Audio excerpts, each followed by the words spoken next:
MaxDiff has its own special type of question where people are shown a subset of alternatives and asked to choose the one they like the most and the one they like the least. I'm going to show you how you can easily design, analyze, and report MaxDiff with Displayr. It's really simple and quick.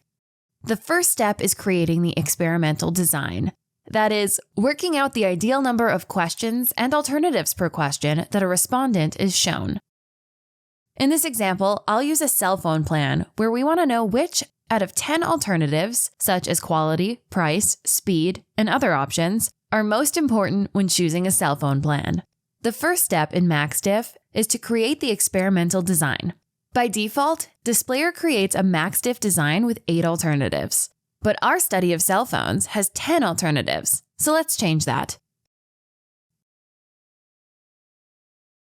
Oh no, I'm getting a warning. It says I either need to increase the number of questions I ask, which is set at 10, or the number of alternatives per question, which is set at 4, to make the design work. Let's set it at 5. Okay, the warning is gone. My problem has disappeared. So now I'm testing 10 alternatives by asking 10 questions per respondent, each with 5 alternatives. Can I get away with asking fewer questions per respondent? Cool.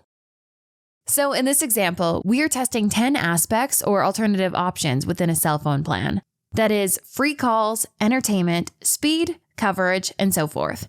Each question will show the respondent only 5 of those options. Each respondent will be asked the question 6 times.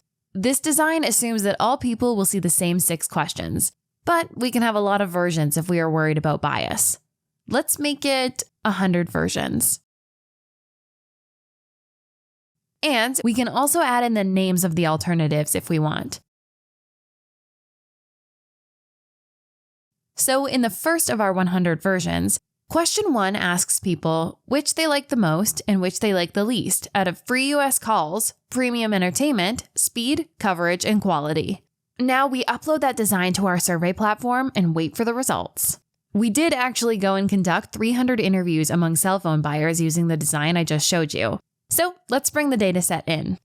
So now for the MaxDiff model and analysis. Here's the design we used. Best practice is to model this thing using hierarchical Bayes. So it's easy to hook up.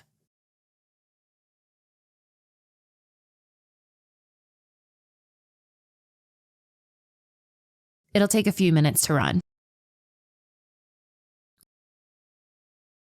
The column called mean shows us what's important.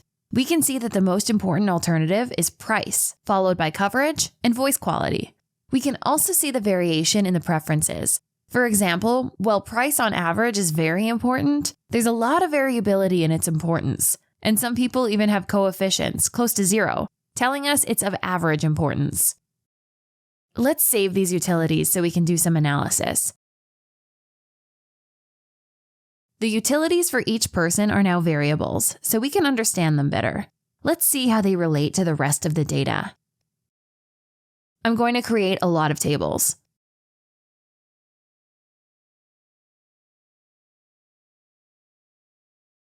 Let's take a look at sex. Seems there are no significant differences by sex, but just by reading the list of tables, we can see other key results that we have.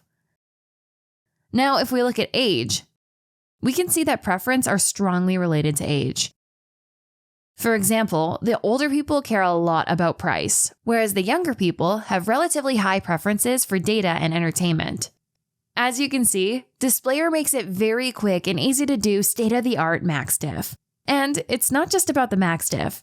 As the MaxDiff is integrated into the software that can do any analysis, it's really easy to quickly do crosstabs and other things to understand the meaning of the data and start to extract insights.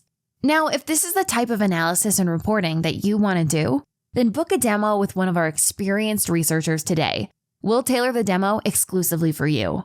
Just click on this link, pick a time that works for you, and you'll have your very own free session with a Displayr expert.